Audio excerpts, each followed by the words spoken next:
ആഴിയിൻ ആഴങ്ങളിൽ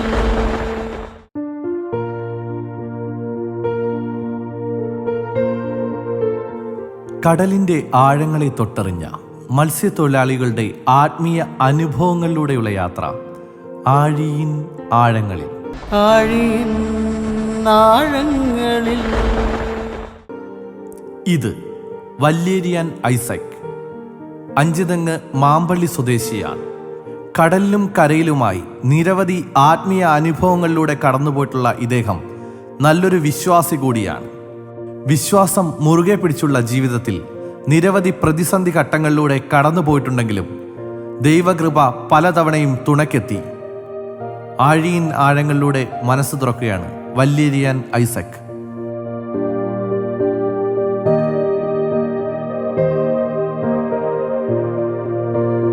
എല്ലാവർക്കും നമസ്കാരം. എൻ്റെ പേര് വല്യേരിയാൻ ഐസക്. ഞാൻ താമസിക്കുന്നത് അഞ്ചുതെങ്ങ് മാമ്പള്ളിയിലാണ്. അപ്പം ഞാൻ ഈ തൊഴിൽ മേഖലയായിട്ട് ബന്ധപ്പെട്ട് ഞാൻ സ്കൂളിൽ പഠിച്ചുകൊണ്ടിരിക്കുന്ന സമയത്താണ്, ഏതാണ്ട് ഒരു 45 വർഷത്തോളമായി ഞാൻ ഈ മത്സ്യമേഖലയിലെ മത്സ്യത്തൊഴിലാളിയാണ്. അപ്പം ഞാൻ ആദ്യകാലങ്ങളിൽ ഇവിടുത്തെ മത്സ്യത്തിന് ഞങ്ങൾ പോകുന്നത് കട്ടമരത്തിലാണ്. അപ്പം ഞാൻ സ്കൂളിൽ പഠിക്കുന്നത് ഏതാണ്ട് 7ാം സ്റ്റാൻഡേർഡിൽ പഠിക്കുന്ന സമയത്ത് തന്നെ ഞാൻ കട്ടമരത്തിൽ പോകുന്ന സമയത്ത് തന്നെ കട്ടമരത്തിൽ പോകുമ്പോൾ ഷർട്ടിലുണ്ടാവും. ഛർദ്ദിച്ച് ചിലപ്പോൾ കുഴഞ്ഞു വീഴുന്ന അവസ്ഥയിലെത്തും. ആ തൊഴിൽ കഴിഞ്ഞിട്ട് പിന്നെ കര വരും. ഞാൻ കട്ടമരത്തിൽ പോയപ്പോഴത്തേക്കും ആദ്യമായിട്ട് പോകുമ്പോൾ ഷർട്ടിലുണ്ടാവുന്നുണ്ട്. ആ ഷർട്ടിൽ കഴിഞ്ഞിട്ട് ഞാൻ നേരെ തിരിച്ചു വരും. അപ്പം ഞാനങ്ങ് കുഴഞ്ഞു പോകുന്ന ഒരവസ്ഥയിലേക്കാണ് എത്തിയിരിക്കുന്നത്. എന്തായിരുന്നാലും ഞാൻ അവിടെ പ്രാർത്ഥിക്കും, ദൈവമേ എൻ്റെ തൊഴിലിനോട് എനിക്കൊരു അപകടം ഉണ്ടാവില്ല, എന്നെ രക്ഷിക്കണേ എന്ന് പറഞ്ഞുകൊണ്ട് പ്രാർത്ഥിച്ചുകൊണ്ടായിരിക്കും തൊഴിലിന് പോകുന്നതായിരുന്നാലും തൊഴിലിലേക്ക് തിരിച്ചു വരാം. തൊഴിലിന് തിരിച്ചു വന്നതിന് ശേഷം ഞാൻ കൃത്യമായിട്ട് സ്കൂളിൽ പോകും. ഞാൻ പഠിച്ചത് അഞ്ചുതെങ്ങ് സെൻറ്റ് ജോസഫ് ഹൈസ്കൂളിലാണ് ഞാൻ പഠിച്ചത്. 7ാം സ്റ്റാൻഡേർഡിലേക്കാണ് പഠിക്കുന്ന സമയത്താണ് ഞാൻ തൊഴിലിൽ ആദ്യമായിട്ട് പോകുന്നത്. അപ്പോൾ ആ പോയിട്ട് തിരിച്ചു വരുമ്പോൾ ഉറക്കം ഒഴിഞ്ഞ് ഞാൻ നേരെ ഡെസ്കിൽ കിടക്കുമ്പോൾ ടീച്ചർ തട്ടി ഇളകും. എന്താണ് നീ ഉറങ്ങുന്നത്? അപ്പോൾ ഞാൻ പറഞ്ഞു, ടീച്ചറെ ഇന്ന് ഞാൻ ജോലിക്ക് പോയി. ആ ജോലിക്ക് പോയതിൻ്റെ ഭാഗമായിട്ട് എനിക്ക് ഉറക്കം, കുഴപ്പമില്ല കിടക്കാൻ പറയും. അതിനുശേഷം തുടർന്ന് ഇവിടെ നിന്ന് വർഷകാലം വരുമ്പോൾ നേരെ പോകുന്നത് കൊല്ലത്ത് മരവും കയറ്റി ആ മരത്തിൽ ടെമ്പോയിൽ നിന്ന് ടെമ്പോയിലേക്ക് മരം കയറ്റി നേരെ കൊല്ലത്ത് പോവുകയും കൊല്ലത്ത് പോയതിന് ശേഷം ഒന്നിൽ തുഴഞ്ഞുകൊണ്ട് നേരെ ഇവിടെ വരും. അല്ലെങ്കിൽ പായെന്ന് പറഞ്ഞൊരു സാധനമുണ്ട്. ആ സാധനത്തിൽ നിന്നും ഞങ്ങൾ ഓടി ഇവിടെ വന്നാണ് വർക്കല ഭാഗത്ത്, എടവ ഭാഗത്ത്, കാപ്പിൽ ഭാഗത്ത്, നമ്മുടെ വെട്ടൂർ ഭാഗത്ത് ഈ ഭാഗങ്ങളിൽ വന്ന് കല്ലിലൂടെ മടി വളർച്ചാണ് രാത്രി മീൻ പിടിച്ചുകൊണ്ട് നേരെ കരയെത്തുന്നത്. അപ്പോൾ അങ്ങനെയുള്ളൊരു കാലഘട്ടമുണ്ടായിരുന്നു. അതിനുശേഷമാണ് നേരെ ഔട്ട് ബോർഡ് എഞ്ചിലേക്ക് വന്നത്. ഈ ഔട്ട് ബോർഡ് എഞ്ചിലേക്ക് വന്നപ്പോഴത്തേക്കും ഞങ്ങൾ നേരെ മീൻ പിടിക്കുന്നത് പിന്നെ വള്ളത്തിൽ നിന്നുള്ള ഔട്ട് ബോർഡ് എഞ്ചിൽ വെച്ചുള്ള വള്ളത്തിൽ നിന്ന് മീൻ പിടുത്തമാണ്. ആ മീൻ പിടുത്തത്തിൽ പോയപ്പോഴത്തേക്കാണ് കുറച്ചുകൂടെ കഷ്ടതകളുണ്ടായിരുന്നു. അപ്പോൾ അതിനു മുമ്പേ കട്ടമരത്തിൽ പോകുമ്പോൾ രാത്രികാലങ്ങളിൽ ഒത്തിരി കോളുകൾ വരും. ഈ കോള് വരുമ്പോൾ ഞങ്ങൾ ഒത്തിരി ഭയക്കും. അന്ന് പിന്നെ പ്ലാസ്റ്റിക്കുകളൊന്നുമില്ല, ഇപ്പുറത്തെ ഉള്ള ഒരു സംവിധാനമില്ല. കട്ടമരത്തിലാണ് പോകുന്നത്. അന്ന് ഓല മേയുന്ന ഒമലുകളെന്നാണ് ഞങ്ങൾ പറയുന്നത്. ആ ഒമലുകളിലാണ് ഞങ്ങൾ മീൻ വച്ച് ശേഖരിച്ചുകൊണ്ട് വരുന്നത്. ആ ഒമലുകൾ മൂടിയാണ് ആ സമയത്തെ മഴയും കാറ്റിനെയും അതിജീവിച്ചുകൊണ്ട് നിന്നുള്ള പണി ചെയ്യുന്ന ഒരു കാലഘട്ടമായിരുന്നു. അത് മാറിയതിന് ശേഷമാണ് ഈ ഔട്ട് ബോർഡ് വെച്ചുള്ള എഞ്ചിനിലേക്ക് വരാൻ സാധ്യത വന്നത്. അപ്പോൾ ഈ ഔട്ട് ബോർഡ് വന്നപ്പോഴത്തേക്ക് ഞങ്ങൾ കൂടുതൽ പിന്നെ തൊഴിലിലേക്ക് പോകാനുള്ള അവസരം കിട്ടി. അങ്ങനെ ജോലിക്ക് പോകുന്ന ഒരവസരത്തിൽ മീനുകൾ കൂടുതൽ ഞങ്ങൾ കിട്ടി. ആ മീനുകൾ കൊണ്ട് ജീവിച്ചിരുന്ന ഒരു സാഹചര്യമായിരുന്നു.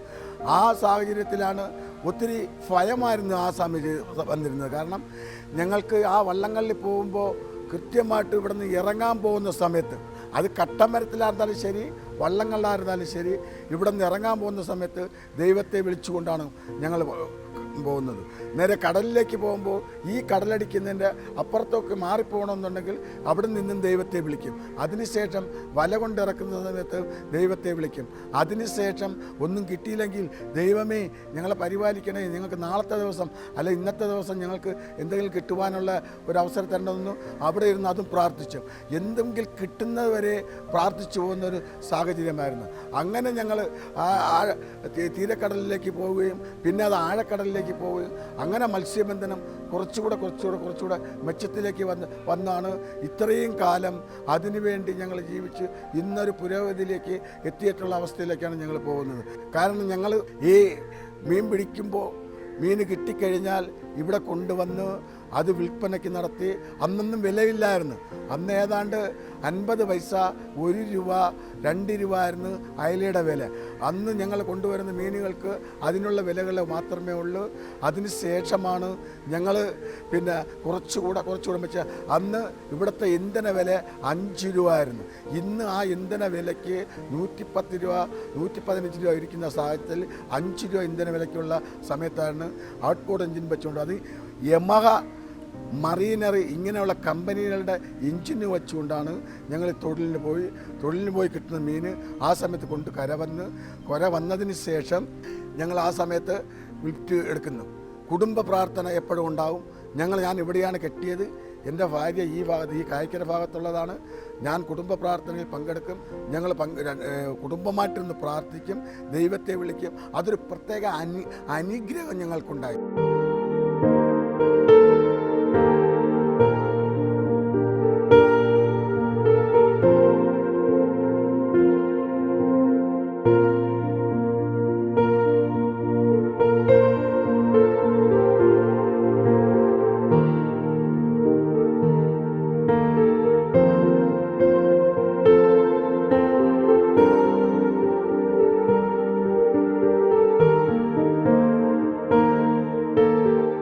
ഞാനൊരു അപകടത്തെക്കുറിച്ചാണ് പറയാൻ പോകുന്നത്. ഞാനിങ്ങനെ വീട്ടിൽ നിന്ന് ഇറങ്ങി നേരെ കടലിലേക്ക്, എൻ്റെ കൂടെ ലോറൻസ്, അൽഫോൺസ്, ഞങ്ങൾ 3 പേരായിട്ടായിരുന്നു വള്ളത്തിൽ പോയപ്പോൾ കടൽ വന്നടിച്ചപ്പോൾ ഞങ്ങൾ 3 പേരും വെള്ളത്തിലേക്ക് അങ്ങ് വീണ്. ഞങ്ങൾ 3 പേരും നീന്തി. എൻ്റെ കൂടെ ഉണ്ടായിരുന്ന ആ ലോറൻസിന് അവിടെ വച്ച് എൻ്റെ ബോധക്കേടുണ്ടായി. അതോടെ ഞാൻ ഈ ലോറൻസ് അടുത്ത് പറഞ്ഞു, അച്ചാച്ചാ നിങ്ങൾ നേരെ ഉള്ളിലോട്ട് പോയി കഴിഞ്ഞാൽ നിങ്ങൾക്ക് അടുത്ത വള്ളങ്ങളുണ്ട്, അതിൽ നിങ്ങൾക്ക് രക്ഷപ്പെടാൻ പറ്റും. പക്ഷേ ആ വ്യക്തി പോയില്ല. ആ വ്യക്തി ബോധരഹിതനായതിൻ്റെ പേരിൽ പുള്ളി മലർന്നും കിടക്കുകയായിരുന്നു. അങ്ങനെ ആ മനുഷ്യനെ ഞാൻ ആ ഷർട്ടോടെ കയറി പിടിച്ചിട്ട് ആ മനുഷ്യനെയും കൊണ്ട് നേരെ ഒരു വലിയൊരു കടൽ വന്ന് അടിച്ചു നേരെ താഴോട്ട് പോയി. ഞാൻ കൊണ്ട്, കർത്താവേ എന്നെ രക്ഷിക്കണമേ, ഞാൻ ഈ മനുഷ്യനെ വിട്ട് കഴിഞ്ഞാൽ ഇദ്ദേഹത്തിൻ്റെ ബോഡി ഞാൻ ഇവിടെ നിന്നും പിന്നെ കണ്ടെത്താൻ വേണ്ടി വലിയ ബുദ്ധിമുട്ടിക്കൊണ്ടിരിക്കുമല്ലോ, അതുകൊണ്ട് ഇദ്ദേഹത്തിന് വിട്ടില്ല. ഞാൻ ആ അടിയിൽ കിടന്നുകൊണ്ട്, എൻ്റെ കർത്താവേ എന്നെ രക്ഷിക്കണമേ, എൻ്റെ ദൈവം എന്നെ അങ്ങനെ രക്ഷിക്കുകയുണ്ടായി. ഞാൻ അങ്ങനെ എണീറ്റ് വന്ന് ഇങ്ങോട്ട് വന്നപ്പോഴത്തേക്ക് എനിക്ക് കുറച്ച് കര കിട്ടി. ഞാൻ നീന്തി ഇദ്ദേഹത്തെ കൊണ്ട് ഞാൻ വിട്ട് കഴിഞ്ഞാൽ എന്നിൽ നിന്ന് ഇദ്ദേഹം വിട്ടുപോകുമെന്ന് എനിക്കറിയാം. അതിൻ്റെ പേരിൽ ഞാൻ ഇദ്ദേഹത്തിനെ കൃത്യമായിട്ട് കരയിലേക്ക് എത്തിച്ചു. ബോധം കെട്ടുപോയി.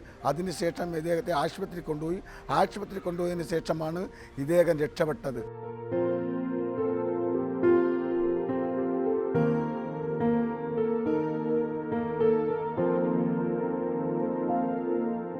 അതിരാവിലെ ഞങ്ങൾ തൊഴിലിന് പോയപ്പോൾ അതിശക്തമായിട്ടുള്ളൊരു കടൽ വന്നടിച്ചു. എന്നെ എടുത്ത് കടലിലേക്ക് ചുരുട്ടി അങ്ങ് വലിച്ചെറിഞ്ഞ് ഞാൻ താഴെ കിടന്നുകൊണ്ട്, എൻ്റെ കർത്താവെ എന്നെ രക്ഷിക്കണേ. ഞാൻ നോക്കുമ്പോൾ എൻ്റെ തലയിൽ എന്തോരോ വന്ന് തട്ടിയണക്ക് നോക്കുന്നു. അങ്ങനെ ഞാൻ ഇങ്ങനെ നോക്കുമ്പോൾ എൻ്റെ തലയിൽ നിന്ന് ബ്ലഡ് ഇങ്ങനെ പോകുന്ന അവസ്ഥയിലേക്ക് എത്തി. അങ്ങനെ ഞാൻ എന്തൊരു എണീറ്റ് ഞാൻ നോക്കിയപ്പോൾ അതിൻ്റെ മപ്ലവർ വന്ന് എൻ്റെ തലയിലടിച്ച് എനിക്കൊരു 8-10 സ്റ്റിച്ചോളുണ്ടായിരുന്നു. അങ്ങനെ എൻ്റെ കൂടെ നിന്ന ഒരു മക്കലെന്ന് പറഞ്ഞ ഒരു വ്യക്തി വന്ന് ഇതെന്നെ കയ്യോടെ കയറി പിടിച്ചു എന്നെ നേരെ കര കൊണ്ടുപോയി. ഞാൻ നേരെ ആശുപത്രിയിൽ പോയി. അങ്ങനെ ഒരു അപകടം എനിക്കുണ്ടായി. അതിനുശേഷം എൻ്റെ കൂടെ ഇരുന്ന എനിക്കന്ന് 2 വള്ളമായിരുന്നു. ഞാൻ 2 വള്ളത്തിൽ എൻ്റെ കൂടെ തൊഴിലാളികൾ ഇവിടെ പണിക്ക് പോവുകയും അതിലും ഈ പറയുന്ന ക്ലമൻ്റ്, ജോസഫ് എല്ലാവരും ഏതാണ്ട് ഒരു 10ഓളം തൊഴിലാളികൾ 2 വള്ളത്തിലായിട്ട് പോകുമ്പോഴത്തേക്കും അപ്പോൾ ഏതാണ്ട് അന്നും ഞാൻ എഞ്ചിനിലായിരിക്കുന്നത്. ആ എഞ്ചിനിലിരിക്കുന്ന സമയത്ത് എൻ്റെ വേറെ വള്ളം വിട്ടിട്ട് പോയി. അന്നും ഞാൻ അങ്ങനെ പ്രാർത്ഥിച്ചു, കർത്താവേ എന്നെ രക്ഷിക്കുന്നത് പ്രാർത്ഥിച്ചുകൊണ്ട് പോയി. നേരെ കടലിലേക്ക് പോകുമ്പോൾ ഒരു വലിയൊരു കടൽ, അതിശക്തമായിട്ടുള്ളൊരു കടൽ വേണം. അപ്പോൾ കടലിനെ വെട്ടിച്ചുകൊണ്ടാണ് ഞങ്ങൾ പോകുന്നത്. നമ്മൾ ഈ കരയിൽ വാഹനങ്ങൾ മാറ്റുന്നത് പോലെ വെട്ടിച്ചുകൊണ്ടാണ് ഞങ്ങൾ പോകുന്നത്. അങ്ങനെ പോയപ്പോൾ കൃത്യമായിട്ട് ഞങ്ങൾ അടിക്കുകയും ആ അടിച്ചതിൻ്റെ ശേഷം എന്നെ എടുത്ത് ഒറ്റയേറിയൊക്കെ എറിഞ്ഞു. ഞാൻ അവിടെ കിടന്ന് അടിത്തട്ടി കിടന്നുകൊണ്ട് എൻ്റെ കർത്താവെ എന്നെ രക്ഷിക്കണമേ, എൻ്റെ ഉപകരണത്തെ രക്ഷിക്കണേ, എൻ്റെ ആൾക്കാരെ രക്ഷിക്കണേ എന്ന് പറഞ്ഞുകൊണ്ട് ഞാൻ അവിടെ നിന്ന് പ്രാർത്ഥിച്ചു. പ്രാർത്ഥിച്ചതിൻ്റെ ഭാഗമായിട്ട് എന്നെ വലിച്ചെങ്കിൽ കരയിലേക്ക് കൊണ്ടുവന്ന് എൻ്റെ കൂടെ നിന്ന ഒരു മത്സ്യത്തൊഴിലാളി അദ്ദേഹം കാണാതെയായി. ആ മനുഷ്യന് ഇന്നുവരെ അതിൻ്റെ ബോഡി കിട്ടിയില്ല. ഏതാണ്ട് ഒരു 8-10 വർഷം മുമ്പെയാണ് ഇങ്ങനെ ഒരു വലിയൊരു അപകടം. ആ മനുഷ്യൻ എൻ്റെ കൂടെ ഉണ്ടായിരുന്നു. ഈ അപകടം സംഭവിച്ചു. അതിനുശേഷം ഈ മനുഷ്യൻ എൻ്റെ കൂടെ വള്ളത്തിരുന്ന മനുഷ്യനെ കടലിൽ വന്ന് അടിച്ചതിന് ശേഷം ഞങ്ങളെല്ലാവരും, ഞങ്ങൾ 6 തൊഴിലാളികളുണ്ടായിരുന്നു. 5 പേരും ഞങ്ങൾ കരയിലേക്ക് നീന്തി വരികയും ഈ തൊഴിലാളിനെ ഇതുവരെ കാണാനില്ലാത്ത അങ്ങനെ ഒരു വലിയ അപകടങ്ങളാണ് ഉണ്ടാകുന്നത്. കടലിൽ നടക്കുന്ന തൊഴിലിന് ഏറ്റവും വലിയ അപകടം നടക്കുന്ന ഒരു മേഖലയായിട്ടാണ് ഞാൻ മനസ്സിലാക്കുന്നത്. അപ്പോൾ ഈ മത്സ്യത്തൊഴിലാളികൾ ഇത്രയും കിടന്ന് അപകടത്തിലേക്ക് പോയി ജോലി ചെയ്ത് കിട്ടുന്നത് കൊണ്ടാണ് ഞങ്ങൾ ഇന്ന് ജീവിക്കുന്നത്.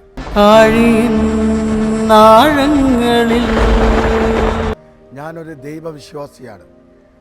ഞാൻ എല്ലാ ഞായറാഴ്ച ദിവസങ്ങളിലും മുടങ്ങാതെ പള്ളിയിൽ പോകുന്ന ഒരു വ്യക്തിയാണ്. കാരണം ദൈവത്തിൽ വിശ്വസിച്ചാൽ മാത്രമേ ജീവിക്കാൻ പറ്റൂ എന്ന് അനുഭവിച്ചിട്ടുള്ള വ്യക്തിയാണ്. കാരണം ഞാൻ ഒരു ആഴ്ച ആ പള്ളിയിൽ പോയി ആ കുർബാനയിൽ പങ്കെടുത്ത് ആ കുർബാന ഉൾക്കൊണ്ടില്ലെങ്കിൽ എനിക്ക് ആ ഒരാഴ്ചയും വളരെ വളരെ നഷ്ടമാണ് വരുന്നത്, വളരെ വളരെ പ്രതിസന്ധിയാണ് വരുന്നത്. അതുകൊണ്ട് ഞാൻ കൃത്യമായിട്ട് പള്ളികളിൽ പ്രത്യേകിച്ചും എൻ്റെ ഇടവ പള്ളിയിൽ പോകും. ഞാൻ അവിടെ പ്രാർത്ഥിക്കും. ഞാൻ പ്രാർത്ഥിച്ചാൽ ആ ദിവസങ്ങളിൽ ഏറ്റവും വലിയ അരുവി നിറയുന്ന ദിവസങ്ങളായിരിക്കും പിന്നെ ആ ദിവസങ്ങൾ വരുന്നത്. അതും മാത്രമല്ല, അപകടങ്ങൾ ഉണ്ടാകത്തില്ല. ഞങ്ങൾ ചെയ്യുന്ന തൊഴിലിനോട് അപകടങ്ങൾ ഉണ്ടാകത്തില്ല. കുടുംബം തന്നെ അതിഭംഗിയായിട്ട് പോകും. നമ്മൾ സമൂഹമായിട്ട് നല്ലൊരു ബന്ധമുണ്ടാകുന്നത് ഈ പ്രാർത്ഥന ചൈതന്യത്തിലൂടെ മാത്രമാണ്. അതിൻ്റെ ഉദാഹരണമാണ് പല പുണ്യാളന്മാരെയും വിശ്വസിക്കുന്നവരാണ്. പ്രത്യേകിച്ചും വേളാങ്കണ്ണി പോയി കഴിഞ്ഞാൽ വേളാങ്കണ്ണി പള്ളിയിൽ പോയി പ്രാർത്ഥിക്കും എല്ലാ വർഷവും. ഏതാണ്ട് ഒരു 25-20 വർഷത്തിൽ കൂടുതൽ നിരന്തരമായിട്ട് എല്ലാ വർഷത്തിലും മുടങ്ങാതെ പോകുന്ന ഒരു വ്യക്തിയാണ്. ആ വേളാങ്കണ്ണി മാതാവിൻ്റെ അടുത്ത് പോയി പാദം കാണുമ്പോൾ അല്ലെങ്കിൽ ആ മണ്ണി ചവിട്ടുമ്പോൾ വളരെ വിശ്വാസത്തിൽ വരുവാനുള്ള ഒരു അനുഗ്രഹം ഞങ്ങൾക്ക് കിട്ടും. ഞങ്ങൾക്ക് ഏറ്റവും കൂടുതൽ ദൈവവിശ്വാസത്തിൽ വരുവാനും ഞാനും എൻ്റെ കുടുംബവും ദൈവത്തിൽ വിശ്വസിക്കുവാൻ വേണ്ടിയുള്ള ഒരു സാഹചര്യമാണ് അവിടെ ഉണ്ടാകുന്നത്. അതുകൊണ്ട് വിശ്വാസം എപ്പോഴും നമ്മുടെ ഉള്ളുകളിൽ ഇരിക്കേണ്ടതാണ്. ആ വിശ്വാസത്തിൽ വളർന്നാൽ മാത്രം അത് നമ്മൾ മാത്രം വിശ്വസിച്ചാൽ പോരാ. ഞാൻ വിശ്വസിക്കണം, എൻ്റെ ഭാര്യയെ വിശ്വസിപ്പിക്കണം, എൻ്റെ കുടുംബത്തെ വിശ്വസിപ്പിക്കണം, എൻ്റെ സമൂഹത്തെ വിശ്വസിപ്പിക്കണം. എൻ്റെ അങ്ങനെ ഓരോ വ്യക്തികളിൽ വിശ്വാസമുണ്ടെങ്കിൽ അത് എൻ്റെ വിശ്വാസത്തിൽ കൂടെ പോയാൽ മാത്രമേ അങ്ങനെ ഒരു വിശ്വാസം വളർത്തിയെടുക്കാൻ പറ്റത്തുള്ളൂ. അതിൻ്റെ അനുഗ്രഹമാണ് എനിക്ക് പല ഘട്ടങ്ങളിലും പല ആപത്തുകളിലും പ്രത്യേകിച്ചും വിശുദ്ധ അന്തോണിസ് ഉണ്ണിയാളനെ ഞാൻ ഒത്തിരിയും വിളിച്ചതിൻ്റെ കാരണം ഞാൻ നിരന്തരമായിട്ട് അന്തോണിസ് ഉണ്ണിയാളിൻ്റെ പള്ളിയിൽ പോയി എല്ലാ ചൊവ്വാഴ്ചകളിലും പ്രാർത്ഥിക്കുന്ന ഒരു മനുഷ്യനാണ്. ആ പ്രാർത്ഥിക്കുന്നതിൻ്റെ അനുഭവിയായിട്ട് വലിയ വലിയ അപകടങ്ങൾ സംഭവിച്ചിട്ട് പോലും എനിക്ക് 2-3 കേസുകളുണ്ടായി. ആ കേസിൽ പോലും ഞാൻ പ്രാർത്ഥിച്ചു. ആ അന്തോണിസ് ഉണ്ണിയാളൻ്റെ അനുഗ്രഹത്താൽ എൻ്റെ പ്രാർത്ഥനയിൽ നിന്നും ഇവിടെ ഞാൻ കേസുകൾ അത് വെറുതെ വിട്ടുപോയി. അപ്പോൾ അങ്ങനെയുള്ള അനുഗ്രഹങ്ങളൊക്കെ കൂടുതൽ കിട്ടണമെന്നുണ്ടെങ്കിൽ നമ്മൾ നിരന്തരമായിട്ട് പ്രാർത്ഥിക്കണം, നമ്മൾ നിരന്തരമായിട്ട് ദൈവത്തെ അറിയണം, നമ്മുടെ കുടുംബത്തിലെ മക്കളെ പഠിപ്പിക്കണം, കുടുംബ വിശ്വാസത്തെ വളർത്തിയെടുക്കണം. അതാണ് പ്രധാന കാരണം. 1 നമ്മൾ വിദ്യാഭ്യാസം, 2 നമ്മൾ ചെയ്യേണ്ടത് വെച്ചാൽ വിശ്വാസം. ഈ രണ്ടുമുണ്ടെങ്കിൽ ഒരു കുടുംബത്തിൽ എന്തും നേടാൻ സാധ്യത വരും. നമ്മുടെ സാമ്പത്തികം തന്നെ വിശ്വസിച്ചാൽ മാത്രം മതി രക്ഷ പ്രാപിക്കുമെന്ന് ദൈവം പറഞ്ഞതുപോലെ നമ്മൾ വിശ്വസിച്ച് പ്രാർത്ഥിക്കുക, എല്ലാ ആഴ്ചയിൽ പള്ളിയിൽ പോവുക, കുടുംബ പ്രാർത്ഥന നടത്തുക, മക്കളെ വിശ്വാസത്തിൽ കൊണ്ടുവരാനുള്ള അവസരം ഉണ്ടാക്കുക, സമൂഹത്തിന് വിശ്വാസം വരാനുള്ള അവസരം ഉണ്ടാക്കുക, പള്ളിയിൽ നമുക്ക് കുറച്ച് ബന്ധങ്ങൾ ഉണ്ടാക്കുക, പള്ളിയിലുള്ള സമൂഹമായിട്ട് എന്തൊക്കെ ബന്ധങ്ങൾ നമുക്ക് ഉണ്ടാക്കാൻ പറ്റുമോ. ഞാൻ അങ്ങനെയൊക്കെ വന്നിട്ടുള്ളതാണ്. ഏതാണ്ട് ഒരു ഇക്കാലം അത്ര കുറേ കാലങ്ങളോളം നിരന്തരമായിട്ട് പള്ളി ഇടവകയിലെ കമ്മിറ്റിയായിട്ടിരുന്നുകൊണ്ട് ഇടവകത്തെ വികസനം, ഇടവകയുടെ മനുഷ്യരുടെ വിശ്വാസം, ഇടവകയുടെ വിദ്യാഭ്യാസം, ഇതിനെല്ലാം മുൻപന്തി നിൽക്കുന്ന വ്യക്തിയാണ് ഞാൻ. കടലിൽ ചെന്ന് കഴിഞ്ഞാൽ നിരന്തരമായിട്ട് സന്ധ്യ പ്രാർത്ഥന പ്രാർത്ഥിക്കുക, ജപമാല പ്രാർത്ഥിച്ച് ദൈവത്തെ വിളിച്ചുകൊണ്ട് പോയി കഴിഞ്ഞാൽ എന്ത് അപകടങ്ങളും, ഉദാഹരണത്തിന് ഒരു തവണ അതിശക്തമായിട്ടുള്ള കാറ്റും മഴയുമുണ്ടായി. ഞാൻ അവിടെ നിന്ന് ദൈവത്തെ നിന്ന് പ്രാർത്ഥിച്ചു, കർത്താവേ, ഞങ്ങളുടെ കൂടെ പ്രവർത്തിക്കുന്ന എല്ലാ തൊഴിലാളികളെയും, എല്ലാ മത്സ്യത്തൊഴിലാളികളെയും അപകടം കൂടാതെ രക്ഷിക്കണമെന്ന് പറഞ്ഞ് നിരന്തരമായിട്ട് കണ്ണീരോടെ പ്രാർത്ഥിച്ചതിൻ്റെ ഫലമായിട്ട് നമ്മൾക്കറിയാം യേശുക്രിസ്തു അപ്പോസ്തലന്മാരുമായിട്ട് യാത്ര ചെയ്യുന്ന മധ്യേ യേശുക്രിസ്തു പറഞ്ഞത് ശാന്തമായിരിക്കൂ, നിങ്ങൾ വിശ്വാസത്തിൽ വരിക എന്ന് പറയുമ്പോൾ അതേ വിശ്വാസ ചൈതന്യം നമ്മളിൽ ഓരോ മത്സ്യത്തൊഴിലാളികളും ഉണ്ട്. ആ വിശ്വാസം വിശ്വസിച്ചുകൊണ്ട് പ്രാർത്ഥിച്ചാൽ എന്ത് അപകടങ്ങൾ അങ്ങ് മാറും. മത്സ്യങ്ങൾ ഏറ്റവും കൂടുതൽ കിട്ടും. പ്രാർത്ഥിച്ചില്ലെങ്കിൽ നമുക്ക് മത്സ്യങ്ങൾ വളരെ കുറവായിരിക്കും. നമ്മുടെ വിശ്വാസവും നമ്മുടെ പ്രാർത്ഥനയുമാണ് നമുക്ക് ഏറ്റവും കൂടുതൽ മത്സ്യങ്ങൾ നമുക്ക് കിട്ടാനുള്ള സാധ്യതയുണ്ട്. അപ്പോൾ എവിടെയും നമ്മൾ പ്രാർത്ഥന മുന്നിലേക്ക് നിർത്തുക. കടലിൽ പോയാൽ ഞങ്ങൾ നിരന്തരം ഞാനെപ്പോഴും ഇവിടെ പല ആൾക്കാർക്കടുത്ത് പറയുന്ന ഒരു വിഷയമാണ്, ഏറ്റവും കൂടുതൽ ദൈവത്തെ വിളിക്കുന്നത് മത്സ്യത്തൊഴിലാളികളാണ്. കാരണം അത്രയും അപകടം നിറഞ്ഞുള്ള തൊഴിലാകുമ്പോൾ ഞങ്ങളെപ്പോഴും ദൈവത്തെ വിളിക്കും, എപ്പോഴും ഞങ്ങൾ പ്രാർത്ഥിക്കും, എപ്പോഴും ഞങ്ങൾ അരുവിയിലൂടെ വരികയും എപ്പോഴും ഒരു ചൈതന്യത്തിലൂടെ പ്രാർത്ഥിച്ച് മുന്നോട്ട് പോകാനുള്ള സാധ്യതകളാണ് ഞങ്ങൾ നടത്തുന്നത്.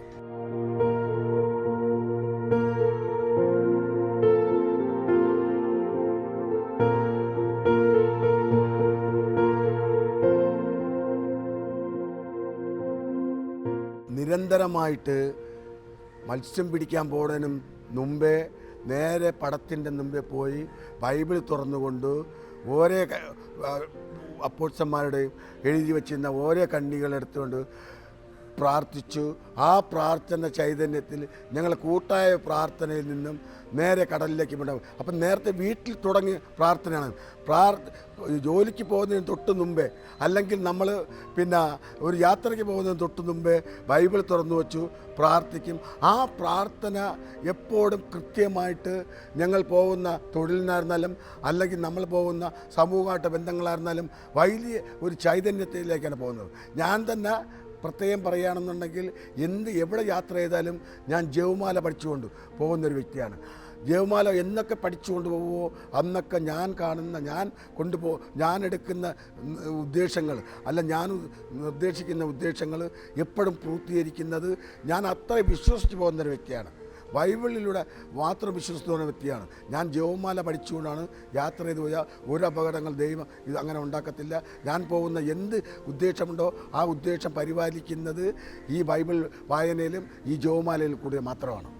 നമ്മൾ കടലിലേക്ക് പോകുമ്പോൾ ദൈവം നമ്മൾക്ക് തരും എന്നുള്ള വിശ്വാസത്തിലാണ് നമ്മൾ കടലിൽ പോകുന്നത്. കാരണം നമ്മൾക്കറിയാം നമ്മളെ തൊഴിൽ അന്നന്ന് കിട്ടുന്ന തൊഴിലാണ്. അപ്പോൾ അന്നന്ന് കിട്ടണമെന്നുണ്ടെങ്കിൽ നമ്മൾ ദൈവത്തെ വിളിച്ചാൽ മാത്രമേ വരുള്ളൂ. ഞാൻ ഒരു ദിവസം 4-5 പാട് മടിയെടുത്ത് ഒരു വകയുമില്ല, എണ്ണച്ചെലവ് നഷ്ടം വരും എന്ന് മനസ്സിൽ വിചാരിച്ചു. ഞാൻ അവിടെ ഇരുന്ന് കണ്ണടച്ചുകൊണ്ട് ആ ദൈവത്തെ വിളിച്ചു പ്രാർത്ഥിച്ചു, കർത്താവേ, ഇന്ന് എനിക്ക് നാളത്തേക്ക് എണ്ണയ്ക്കുള്ള പൈസ ഇല്ല, എൻ്റെ കുടുംബത്തിലേക്ക് ഉള്ള പൈസ ഇല്ല, അതിന് എനിക്ക് തരണം, അല്ല അങ്ങനെ നിന്ന് അത്ഭുതം പ്രവർത്തിക്കണമെന്ന് പറഞ്ഞുകൊണ്ട് 4 പാട് മടിയെടുത്തു. 4 പാട്ടിലൊന്നും കിട്ടാതെ 5-ാം പാട് മടിയെടുത്തപ്പോൾ എനിക്ക് എൻ്റെ എണ്ണയ്ക്കും കാശ് കിട്ടി, എൻ്റെ കുടുംബത്തിൽ ഷെയർ ചെയ്ത് എല്ലാവർക്കും കൊണ്ടുവേണ്ട നല്ലൊരു തുക കിട്ടും. അപ്പോൾ ഇവിടെ ഞങ്ങളുടെ തൊഴിൽ അതിനാണ്. ഏറ്റവും കൂടുതൽ ദൈവത്തെ വിശ്വസിച്ചുകൊണ്ട് മുന്നോട്ട് പോയി കഴിഞ്ഞാൽ ആ വിശ്വാസം നമ്മളെ രക്ഷിക്കും എന്നാണ് ഞാൻ വിശ്വസിക്കുന്നത്. ഞാനൊരു വിശ്വസിക്കുന്ന ദൈവമുണ്ട്. ഞാൻ വിശ്വസിക്കുന്ന ദൈവം സങ്കല്പത്തിലുള്ള ദൈവത്തെ വിശ്വസിച്ചുകൊണ്ട് പോയി മത്സ്യത്തൊഴിലാളി എന്നുള്ള നിലയ്ക്ക് മത്സ്യം പിടിക്കാൻ പോയി കഴിഞ്ഞാൽ ഞാൻ എൻ്റെ ഉള്ളിൽ ഒരു ചിത്രം കാണും, ഒരു ദൈവത്തെ കാണും. ആ ദൈവത്തിൻ്റെ അരിവിലൂടെ മാത്രം പോയാൽ ഒരപകടവും ഉണ്ടാകത്തില്ല, എന്നതിനുള്ള വക കിട്ടും, ഞങ്ങളുടെ തൊഴിലിന് സുരക്ഷിതമായിരിക്കും, ഞങ്ങൾ സന്തോഷകരായിരിക്കും, ഒരു പ്രശ്നമില്ലാതെ മുന്നോട്ട് പോകാൻ ഞാൻ വിശ്വസിക്കുന്ന എൻ്റെ ദൈവം എന്നെ പരിപാലിക്കും എന്ന് വിശ്വസിക്കുന്ന ഒരു തൊഴിലാളിയാണ് ഞാൻ ഏത് സമയത്ത് പ്രാർത്ഥിക്കും. ഞാൻ നേരത്തെ പറഞ്ഞതുപോലെ ഞാൻ ദൈവത്തെ വിളിച്ചുകൊണ്ട് ജപമാല നമ്മൾ പഠിക്കുമോ? എവിടെ പോയാലും ജപമാല പഠിക്കുക. ജപമാല പഠിച്ച് പ്രാർത്ഥിച്ചാൽ ഏറ്റവും കൂടുതൽ അനുഗ്രഹം കിട്ടും. കാരണം അമ്മയുടെ പ്രാർത്ഥന, അമ്മയുടെ ചൈതന്യം എപ്പോഴും നമ്മൾ നിറയണമെന്നുണ്ടെങ്കിൽ ജപമാല പഠിച്ചുകൊണ്ട് പ്രാർത്ഥിച്ച് മുന്നോട്ട് കൊണ്ട് എന്ത് കാര്യമായിരുന്നാലും എന്ത് തടസ്സങ്ങളായിരുന്നാലും ആ തടസ്സം മാറാൻ ഉള്ള അവസരം കിട്ടുന്നത് ജപമാല കയ്യിലെടുക്കുക, പ്രാർത്ഥിക്കുക. ആ പ്രാർത്ഥനയിലൂടെ പല ചൈതന്യം ഉണ്ടാവും, പല മുന്നേറ്റങ്ങളുണ്ടാവും, പല വിജയത്തിലേക്ക് എത്തിക്കുന്നത് പ്രധാന കാരണം ഈ ബൈബിൾ വായിക്കുകയും ജപമാല ചൊല്ലുകയും ചെയ്യുക. ഇതാണ് വിശ്വാസത്തിൽ നമ്മളെ വളരുവാനുള്ള ഉള്ള സാഹചര്യം ഉണ്ടാകുന്നത്. അപ്പം നമ്മൾ ഒരു കുടുംബനാഥനാകുമ്പോൾ കുടുംബ വീട്ടിലിരുന്ന് പ്രാർത്ഥിക്കുക, കുടുംബവുമായിട്ടിരുന്ന് പ്രാർത്ഥിക്കുക, മക്കളുമായിട്ടിരുന്ന് പ്രാർത്ഥിക്കുക. ആ പ്രാർത്ഥനയുടെ ചൈതന്യം ഏത് സമയത്തും കുടുംബത്തിനുണ്ടാവും, സമൂഹത്തിനുണ്ടാവും. അപ്പോൾ പ്രാർത്ഥന ഒരു പ്രത്യേക അരൂപിയാണ്. അപ്പം നമ്മളെ കുടുംബം പ്രാർത്ഥിച്ചില്ലയോ നമ്മളില്ല, നമ്മളെ കുടുംബം നമ്മൾ പ്രാർത്ഥിച്ചില്ലയോ സമൂഹമായിട്ട് ബന്ധമില്ല, നമ്മളെ കുടുംബം നമ്മൾ കുടുംബമായിട്ടിരുന്ന് പ്രാർത്ഥിച്ചില്ലയോ നമ്മുടെ വിശ്വാസമില്ല. അപ്പോൾ എവിടെയും നമ്മളിപ്പോൾ പ്രാർത്ഥിച്ചില്ല, നമ്മൾക്കിപ്പോൾ അല്പം ഇപ്പോൾ കടലിൽ ഇപ്പോൾ ജോലി തിരക്കിനിടയിൽ പ്രാർത്ഥിക്കാൻ വിട്ടുപോയി, നമ്മൾ പഠിപ്പിച്ച നമ്മുടെ ഭാര്യ നമുക്ക് വേണ്ടി പ്രാർത്ഥിക്കും, നമ്മുടെ മക്കൾ നമുക്ക് വേണ്ടി പ്രാർത്ഥിക്കാം, സമൂഹമുണ്ടെങ്കിൽ സമൂഹം നമുക്ക് വേണ്ടി പ്രാർത്ഥിക്കാം. അപ്പോൾ ഇവിടെ ഏത് സമയത്തും നമ്മുടെ അപകടങ്ങളെ നിയന്ത്രണം ചെയ്യണമെന്നുണ്ടെങ്കിൽ കൃത്യമായിട്ടുള്ള പ്രാർത്ഥന നമ്മളും നമ്മളോട് പ്രവർത്തിക്കുന്ന നമ്മുടെ കുടുംബവും പ്രാർത്ഥിച്ചാൽ വലിയ വിജയത്തിലേക്ക് പോകുമെന്ന് വിശ്വസിക്കുന്ന ഒരു വ്യക്തിയാണ് ഞാൻ. നമ്മൾ ഈ ജോലിക്ക് പോകുന്ന സമയം തന്നെ പല ഘട്ടങ്ങളിൽ ഒത്തിരിയും നമുക്കറിയാം, ജൂൺ ജൂലൈ ആഗസ്റ്റ് അതിശക്തമായിട്ടുള്ള കടൽ വരാൻ സാധ്യതയുണ്ട്. അപ്പോൾ ഇതിനൊക്കെ നമ്മൾ ഒത്തിരിയും പ്രാർത്ഥിച്ചുകൊണ്ട് മുന്നോട്ട് പോകണം. നമ്മൾ ഏതൊരു വ്യക്തിക്കടുത്ത് നമ്മളിപ്പോൾ ഉദാഹരണത്തിന് കടലിൽ വെച്ച് തന്നെ ആർക്കെങ്കിലും ഞാനിപ്പോൾ എനിക്കല്ല, എൻ്റെ കൂടെ ഒരു തൊഴിലാളികൾക്ക് ഒരു അപകടം വന്നു കഴിഞ്ഞാൽ അപ്പോഴേ അവിടെ നിന്ന് നമ്മൾ പ്രാർത്ഥിക്കും, കർത്താവേ ഈ മനുഷ്യനെ രക്ഷിക്കണമേ, കർത്താവേ ഈ സഹോദരനെ അങ്ങ് പരിപാലിക്കണമേ, കർത്താവേ ഈ സഹോദരനെ കഴിവിടല്ലേ, കർത്താവേ ഈ സഹോദരന് ആശ്വാസം നൽകണമേ. അങ്ങനെ ഘട്ടമായിട്ട് പ്രാർത്ഥന നടത്തും. അതുപോലെ തന്നെ അതിശക്തമായിട്ടുള്ള കാറ്റ് വരുമ്പോൾ കാരണം ഞങ്ങൾക്ക് ഈ മത്സ്യത്തൊഴിലാളികൾക്ക് ഏറ്റവും കൂടുതൽ കാറ്റിനെയാണ് പേടി. മഴയൊക്കെ വളരെയേറെ കുറവാണ്. ഏറ്റവും കൂടുതൽ ഞങ്ങൾക്ക് പേടി കാറ്റിനെയാണ്. ഈ കാറ്റ് വരുമ്പോഴാണ് ഏറ്റവും കൂടുതൽ അപകടങ്ങൾ പോലും ഉണ്ടാകുന്നത്. അപ്പോൾ ഈ കാറ്റ് വരുമ്പോൾ, അതിശക്തമായിട്ടുള്ള കാറ്റ് വരുമ്പോൾ ഞങ്ങളിരുന്ന് പ്രാർത്ഥിക്കും. ചില സമയങ്ങളിൽ മുട്ടിലിരുന്ന് പോലും പ്രാർത്ഥിച്ചുകൊണ്ട്, കർത്താവ് കൈവിരിച്ചിരിക്കുന്നത് പോലെ മുട്ടിലിരുന്നുകൊണ്ട്, എൻ്റെ കർത്താവെ അങ്ങന്നെ രക്ഷിക്കണമേ, അങ്ങന്നെ പരിപാലിക്കണമേ, ഞങ്ങളെല്ലാവരെയും പരിപാലിക്കണമേ, ഞങ്ങളെ ഓരോ മക്കളെയും പരിപാലിക്കണേ. ഈ കടലിൽ മത്സ്യം പിടിക്കുന്ന മത്സ്യത്തൊഴിലാളികൾ, കടലിലേക്ക് നിൽക്കുന്ന ഓരോ മത്സ്യത്തൊഴിലാളികളെയും അപകടമില്ലാതെ കരയിലെത്തിക്കാനുള്ള അത്ഭുതങ്ങൾ നടത്തണമേ. അങ്ങനെ പല അത്ഭുതങ്ങളിലും ആ പ്രാർത്ഥനയിലൂടെ രക്ഷപ്പെട്ടിട്ടുള്ള ഒരു മത്സ്യത്തൊഴിലാളിയാണ് ഞാൻ. എന്നെ ഈ കാലം അത്രയും എന്നെയും എൻ്റെ കുടുംബത്തെയും എൻ്റെ പ്രാർത്ഥനയിലും, കാരണം എൻ്റെ പ്രാർത്ഥനയിൽ അങ്ങ് അറിഞ്ഞു എന്ന് ഞാൻ വിശ്വസിക്കുന്ന ഒരു വ്യക്തിയാണ്. ആ പ്രാർത്ഥനയിൽ ഞങ്ങളെ എല്ലാവരെയും, ഈ സമൂഹത്തെയും ഞങ്ങളെല്ലാവരെയും പരിപാലിക്കുന്ന ദൈവമാണെന്ന് ഞാൻ വിശ്വസിക്കുന്നു. കാരണം ആ വിശ്വാസമാണ് ഇന്നും ഞാൻ നിലനിൽക്കുന്ന പോലും. ആ വിശ്വാസത്തിലൂടെ വളർന്ന എനിക്ക് ദൈവം തന്ന അനുഗ്രഹത്തിന് ഒത്തിരി നന്ദി പറയുന്നു, ദൈവത്തിന് സ്തുതി പറയുന്നു, സ്തോത്രം പറയുന്നു.